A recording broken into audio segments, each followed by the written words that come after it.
तमिलनाडु में क्या होगा इस पे अनिश्चितता थी, पश्चिम बंगाल को लेकर सस्पेंस था, केरल में कितनी टाइट फाइट होगी। अगर लोग कन्विंस थे कि कहीं पे एक वर्डिक्ट काफी क्लियर है वो आसाम का, लेकिन आपको लग रहा था कि सेंचुरी, इतनी बड़ी जीत आपकी दर्ज होगी 73 से 102 पार। स्वागत है और मुबारकबाद। For us, it was expected primarily because in 2024 Lok Sabha election, we registered victory in 94 assembly seats. So we were around 100 number right from the 2024 Lok Sabha election. So we further consolidated and crossed 100 and we reached 102. So in Assam, it was not a major surprise. It was more or less expected that we will be somewhere around 95 to 100. मेरे पास 2024 के लोकसभा के भी आंकड़े हैं, ये देखिए map.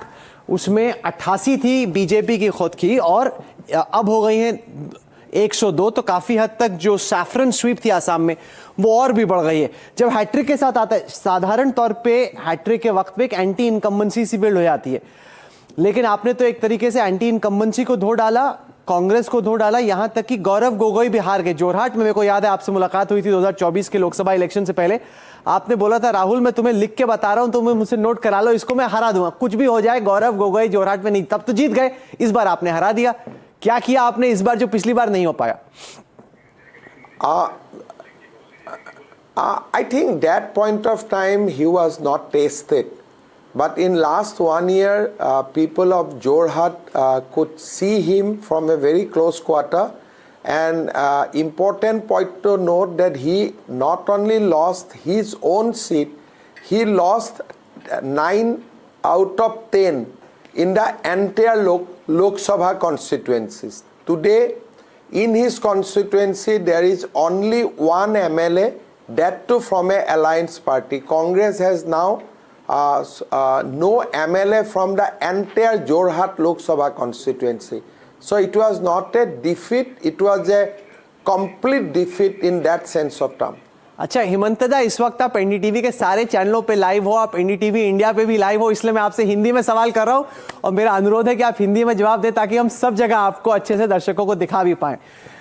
पहले जिस तरह की डोमिनेंस आपकी आसाम में हो गई है, वैसे बहुत ही कम प्रेसिडेंट्स हैं बीजेपी में और इस वक्त की राजनीति में जो कि अपने राज्य को और अपने पूरे क्षेत्र को डोमिनेट करता है। जब आप अपने प्रोग्रेशन को देखते हैं, आपके हिसाब से असम की जनता ने इस मैंडेट के जरिए हेमंत बिस्वा शर्मा के राजनीतिक भविष्य के बारे में क्या मैसेज दिया है? मेरा नहीं लगता है कि आपको असम का रिजल्ट कोई व्यक्ति का भविष्य का साथ जोड़ना चाहिए।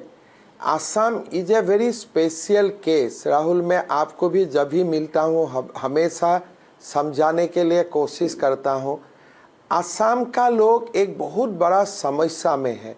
हम लोग अपना आइडेंटिटी को लेके, हमारा भविष्य के लिए बहुत ही चिंतित रहता हूँ, because we are now losing the demographic battle बहुत fast.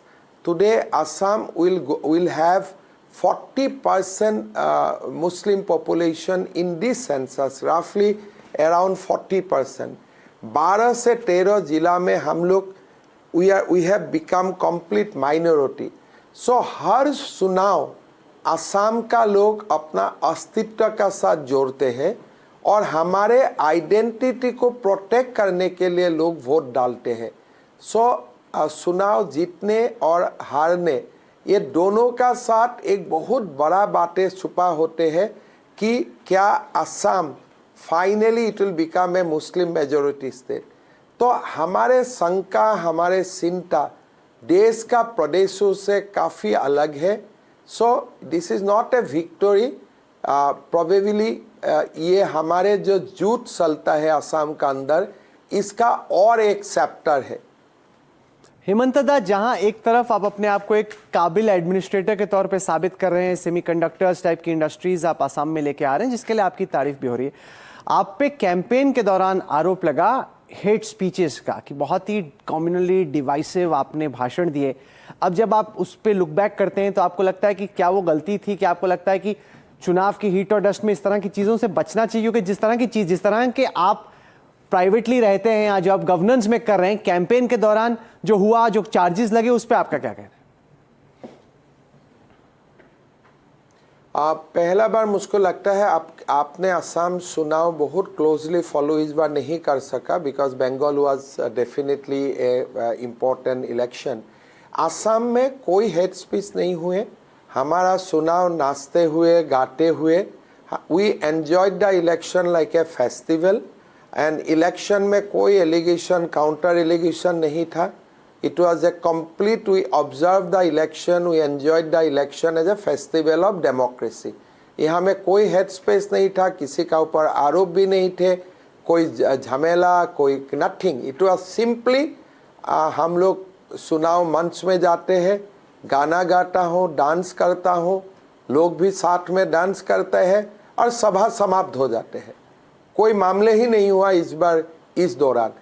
और बाकी आप जो कभी मेरा स्पीच को आप हेड स्पीच मानते हैं, मैं मेरा स्पीच हमेशा सोच के देता हूँ, और मैं जो भी बोलता हूँ वहाँ से बैक ट्रैक करने का कोई सवाल ही नहीं है।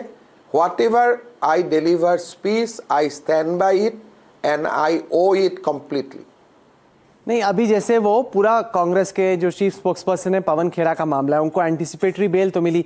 अब ये क्या वो चुनाव का मामला था या उस केस को आप आगे भी लेके जा रहे हैं? मैं कल उनसे बात कर रहा था, उनका तो हुलिया ही पूरा चेंज हो गया था, वो इतने स्ट्रेस में थे, आपने आसाम पुलिस उनके पीछे लगा दी। नहीं, ये बहुत नहीं, आसाम पुलिस अभी भी उनका पीछे में लगा हुआ है। I think he will be serve notice to appear before police station, because high court ने उनका कोई केस खारिज नहीं किया है। थोड़ा अभिषेक मनु सिंह भी ने थोड़ा लोगों को डिस्टोर्ट करने का कोशिश किया। He has just got a anticipatory bail, but he was asked to join in the investigation.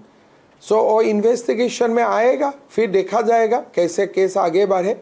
But this is a very important case, this is a case to save our electoral democracy. Because आपको याद होगा लोकसभा चुनाव में भी गृह मंत्री जी का एक स्पीच यही लोगों ने डिस्टोर्ट किए थे। इस बार भी फेक डॉक्यूमेंट से इलेक्टोरल प्रोसेस को इन्फ्लुएंस करने का प्रयास हुए। मतलब this distortion, manufacturing of force documents now become a part of Congress tool kit. हमें देखना है whether it is a Pawan Khera और उसका पीछे कौन है। बिकॉज मैं नहीं मानता हूँ कि ये कागज लेके पवन खेड़ा ने खाली एक राज्यसभा सीटों के लिए एक मिस एडवेंचर किया। This must be the expression of the policy of the Congress party. तो हमें ये केस का गहराई में जाना है।